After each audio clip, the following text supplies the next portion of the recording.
Dhirubhai wheel రాయలేదు. Reliance సామ్రాజ్యం ఎవరిది?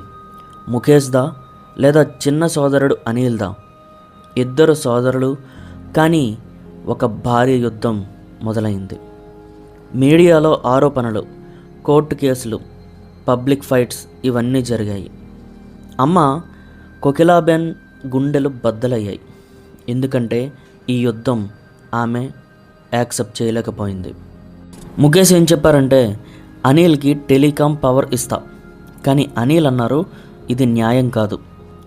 చివరికి 2005లో కోకిలాబెన్ మధ్యవర్తిత్వం చేసి రిలయన్స్ని విభజించారు. ముఖేష్కి ఆయిల్, గ్యాస్, పెట్రోకెమికల్స్ వచ్చాయి. అనిల్కి టెలికాం, ఎంటర్టైన్మెంట్ దక్కాయి. కానీ అసలు విషాదం ఇక్కడే జరిగింది. అనిల్ కంపెనీలు క్రమంగా బ్యాంక్రప్ట్ అయ్యాయి.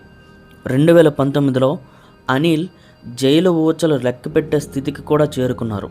ముఖేష్ సోదరుడి బెయిల్ కోసం సహాయం చేశారు.